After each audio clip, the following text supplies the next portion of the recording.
Bonjour à tous, aujourd'hui vidéo sur les suites à destination, plutôt des terminales complémentaires, avec une propriété sur les suites arithmético-géométriques. Alors je vais vous rappeler ce que c'est bien sûr, on regardera la propriété, et surtout on va faire un exemple pour que tout le monde comprenne un petit peu comment on va se servir de cette propriété, et je vous montrerai sur GeoGebra tout ça, comment on représente ces suites particulières. Voilà, donc on est parti tout de suite avec qu'est-ce que c'est qu'une suite arithmético-géométrique. Autrement dit, la définition.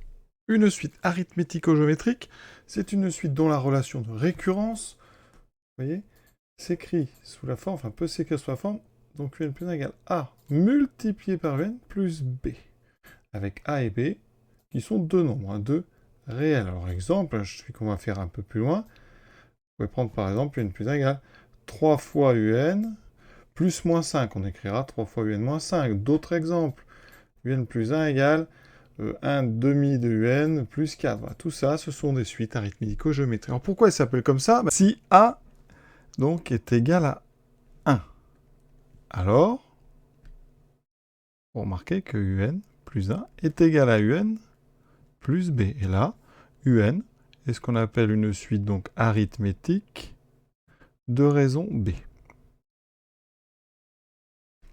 Si B est égal à 0, alors UN plus 1 est égal à A fois UN. D'accord? Et là, ça c'est caractéristique des suites géométriques. UN et géométrique de raison petit a. Vous, ici, vous avez un mix des deux. C'est-à-dire que dans la relation de récurrence, vous avez A fois UN, vous avez aussi plus B. Donc voilà pourquoi on a choisi d'appeler ça des suites arithmético-géométriques, parce que c'est dans l'expression de cette relation de récurrence, on a un mix des deux. Et là, et donc au programme, on va avoir une propriété qui permet de trouver l'expression du terme général en fonction de n de ces suites arithmético-géométriques. Parce que pour les suites arithmétiques, on sait le faire. Pour les suites géométriques, on sait le faire. Je vais vous rappeler les formules. Suite géométrique, alors c'est celle que vous connaissez vraiment par cœur. UN égale, alors je considère que ça part à U0. UN, c'est U0 fois donc la raison ici, donc ça sera A puissance n. Pour les suites arithmétiques, ça sera UN égale le premier terme que je considère U0 plus n fois la raison qui ici est B. Et vous, vous allez voir quelque chose de plus compliqué. Et donc, il faut des propriétés pour s'en sortir. Et cette propriété, la voici. Que, en appelant f de x la fonction d'expression ax plus b, on a un plus 1 qui est égal à f de un. Et f, quand on représente la courbe, donc je vais appeler ça CF, c'est une droite. Alors, voici la représentation graphique de cette suite. Alors ici, en orange, c'est une droite particulière, ça s'appelle la première bisectrice du plan, c'est la droite d'équation y égale x. Elle sert, vous l'avez certainement vu, pour représenter rapidement les termes d'une suite définie par récurrence à l'aide d'une fonction. En vert, c'est la droite d'équation y égale 3x moins 5, donc la courbe de f de x égale 3x moins 5. J'ai placé ici U0, on va faire un petit zoom, on va regarder un petit peu. U0 c'est 2 dans mon exemple en bas, et puis la relation donc c'est UN plus 1 égale 3UN moins 5. Donc pour avoir U0, on part de l'abscisse 2, on se met sur la courbe verte qui correspond à F, et ensuite il faut aller maintenant chercher U1. U1, vous voyez, on l'a horizontalement ici. Mais si vous voulez le renvoyer sur l'axe abscisse, il faut utiliser justement cette droite orange ici. Donc je me mets ici, je descends, et U1 se retrouve sur l'axe abscisse. Et après, on calcule U2 en envoyant donc ce nombre sur la courbe. Et pour renvoyer cette valeur U2 sur l'axe des abscisses, on utilise encore une fois cette droite orange, et ainsi de suite. Et vous voyez que ici, qu'est-ce qui se passe? On forme un escalier, très joli escalier ici, qu'on appelle un escalier donc ici divergent, puisque on voit bien que intuitivement les termes de la suite plongent, donc la limite intuitivement ça sera moins l'infini. Donc ça c'est ce qu'on peut voir pour le graphique. Alors ce qu'il faut voir, c'est que ces suites elles dépendent de leur premier terme. Ici par exemple, si je change U0, j'avais pris 2, vous allez voir, si je prends, alors je vais mettre ça un petit peu plus au centre, si je prends U0 égale à par exemple 3, mais d'un seul coup, vous voyez, la suite elle est croissante. Et donc ça a tout changé. Donc les valeurs de départ sont importantes. Ainsi que votre fonction. Ici j'ai pris 3x moins 5. Si j'avais pris 0,5x moins 5, regardez, ça changeait tout. J'avais cette fois-ci une suite ici qui partait de là, oui, elle converge. C'est-à-dire qu'ici, hop, on a une limite finie, et ça on le démontrera hein, avec cette propriété. Donc, et vous voyez, j'ai changé. Alors si je change, si je mets U0 après l'intersection des droites, vous voyez, il se passe quelque chose au niveau de l'intersection. C'est ça qu'on va remarquer. Si je mets U0, alors je peux pas là, il faut que j'aille chercher une autre suite. Donc, parce que j'ai pas tout paramétré. Si je mets plus 5, voilà, regardez. Donc ça c'est une autre suite arithmético-géométrique. Voilà, vous voyez qu'ici, si je me place donc à U0 à gauche de l'intersection, et bien ici, ça monte, et ça converge vers, on dirait, l'intersection. Quand j'augmente U0, ici, donc, vous voyez, donc l'intersection est au niveau de 10. Alors je vais prendre un U0 plus grand, donc ici il faut que je change paramètre, je vais prendre U0 au maximum égal à 20, voilà. Et là, vous voyez, je peux augmenter U0. Et si je prends U0 après, eh bien, ouais, U0 est là, U1, U2, U3, et là on a une suite décroissante, mais qui converge vers cette intersection ici. Donc l'intersection de la courbe et de la droite d'équation y égale x, elle est très importante. Elle joue un rôle primordial, et c'est ce qu'on va voir dans la propriété. Qu'est-ce que nous dit la propriété? Et celle-là, il faut la connaître. Donc quand on prend une suite arithmético-géométrique avec un plus 1 égale à un plus b, et on prend a différentes 0, eh bien, pour pouvoir étudier la suite un, on va créer une deuxième suite, Vn, qui sera un moins l, et ce nombre l, eh bien, c'est la solution de x égale à x plus b. Alors, en fait, d'après ce que je viens de vous dire, x égale à x plus b, c'est en fait l'abscisse d'intersection entre la courbe de la fonction, ici, ça c'est f de x, et ça c'est x. Je vous ai dit, y égale x, c'est cette fameuse droite. La courbe, hein, elle est comme ceci, par exemple, voilà. Et on a remarqué que c'est ce point ici qui est important. Et pour le trouver, hein, au niveau de son abscisse, il faut résoudre ax plus b égale x. Et donc, une fois que vous avez la solution de ce y égale x plus b, ça vous donne un nombre L qui vous permet de créer une suite Vn qui est géométrique. Et tout de suite, on va faire un exemple parce que c'est par les exemples qu'on comprend le mieux. Donc regardez l'exemple que je vous propose. Un plus 1 égale 3un moins 5. C'est bien une suite arithmético-géométrique, d'accord? Un plus 1 égale 3un moins 5. En fait, j'ai pris a égale 3, b égale moins 5. Et on a pris u0 égale à 2.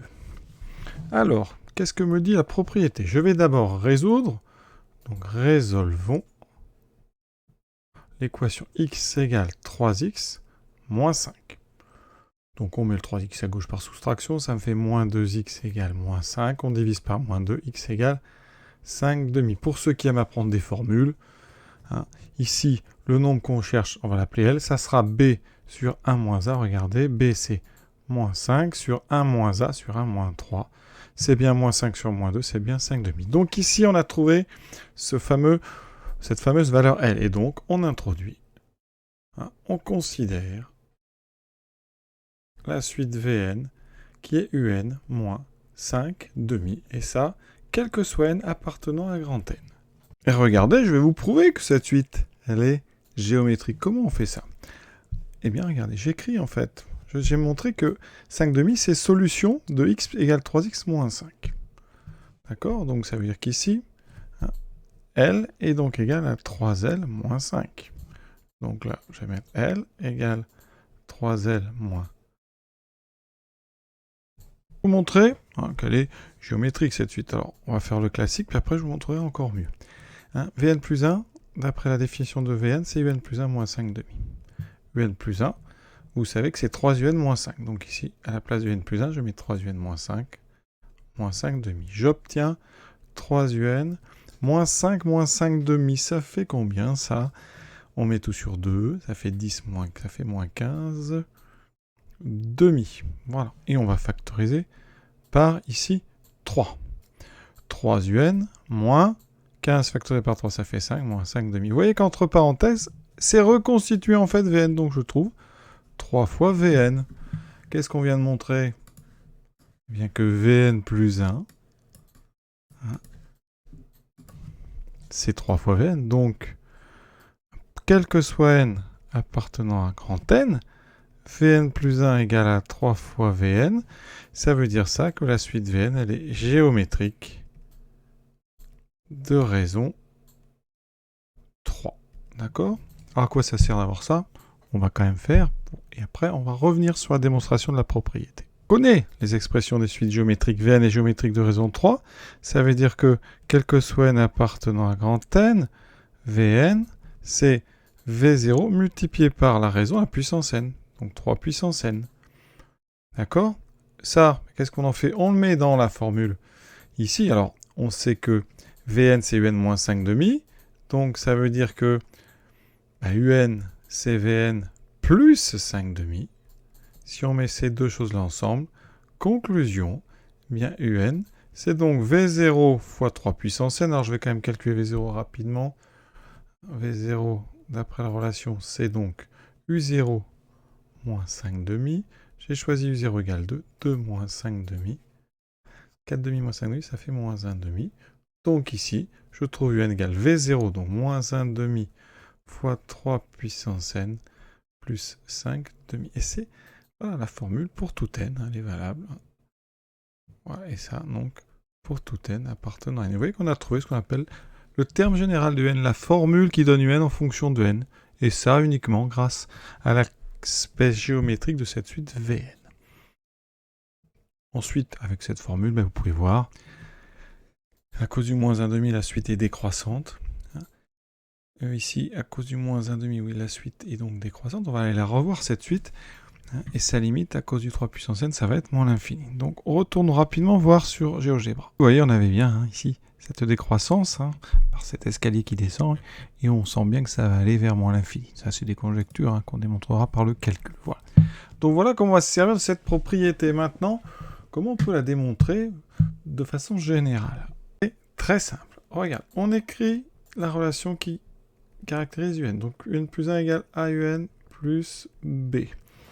On appelle L la valeur B sur 1 moins A. D'accord? Et d'après ça, on sait que L est égal à A fois L plus B. C'est normal puisque L est solution de l'équation x égale donc AX plus B.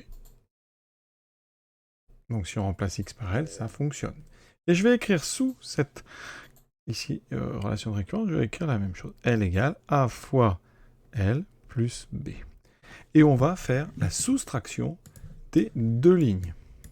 D'accord? On a deux égalités, on peut soustraire les deux. Donc à gauche, j'ai un plus 1 moins L, qui va être égal à AUN plus B. Alors je vais tout mettre parce que c'est la démonstration. AUN plus B, moins donc AL plus B. Ça fait un plus 1 moins L égale, alors ici, AUN plus B moins AL moins B. Un petit peu de place. Vous voyez bien que, eh bien, il y a deux termes qui s'annulent, B moins B, et il me reste UN plus 1 moins L est égal à AUN moins L, je factorise par A, et ça fait UN moins L. D'où l'idée de poser, donc, UN moins L, on va créer une suite, on va l'appeler Vn. Et dans ce cas-là, en remplaçant n par n plus 1, vous avez à gauche Vn plus 1. Donc, qu'est-ce qu'on voit? C'est qu'en posant Vn égale UN moins L, eh bien ça implique que Vn plus 1 à gauche est égal à A fois Vn.